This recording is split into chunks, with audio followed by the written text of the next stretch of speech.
Good evening, Manassas. Good evening. I'm Covin. It must be kind of weird for children to try and figure out the world. They do this by copying the people they see around them. I'd like to tell you about a few times when my children were very young, and they were just copying what they saw. Lotion, socks, and milk. Lotion. So when my son was a toddler, he used to watch my husband pour oil into the lawnmower, get the lawnmower ready to get started. As it happens, the case around the engine of the lawnmower looked a lot like the case around the motor in my hairdryer. You might be able to figure out what happened. Came in one day, there was my toddler son pouring hand lotion into my hairdryer.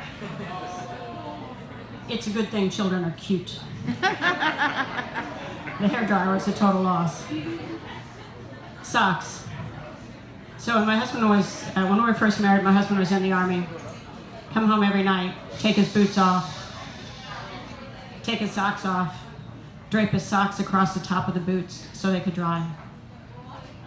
Sure enough, one day I came home. I came into the other room where my son was playing, and he was stuffing socks into my husband's Army boots because he couldn't find any socks.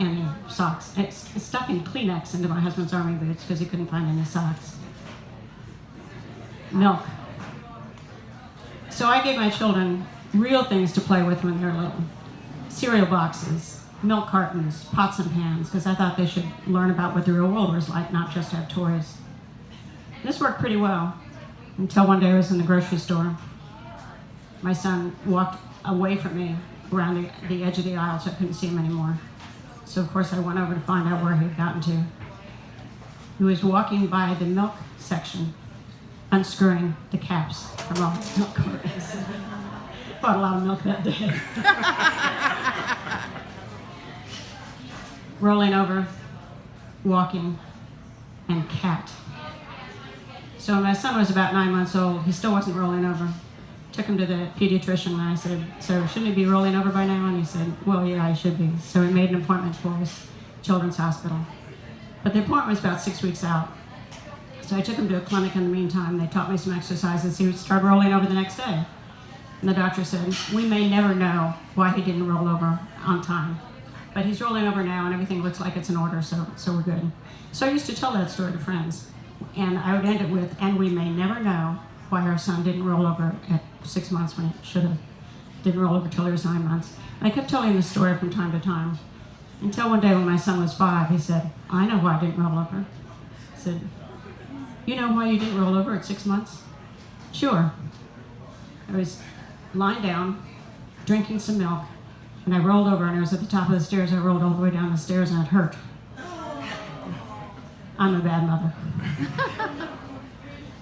So, walking. So when my other son was about 9 months old, he started walking.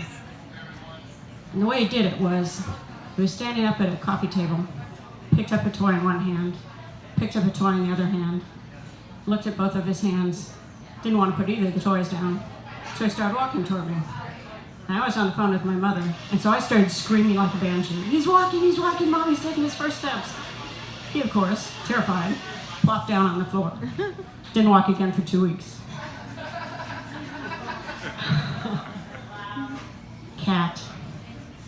So when my older son was about 2-3 years old, we got a cat from a house that had 17 cats.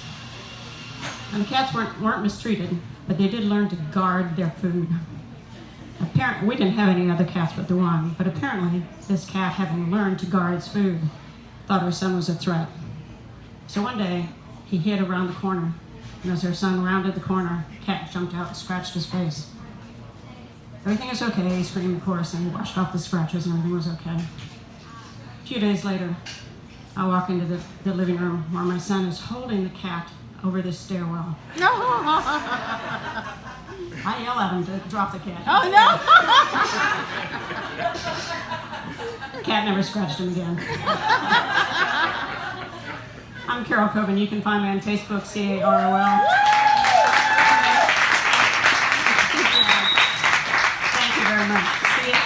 V is in Victory, I-N. You can find my book, Who Gets to Name Grandma?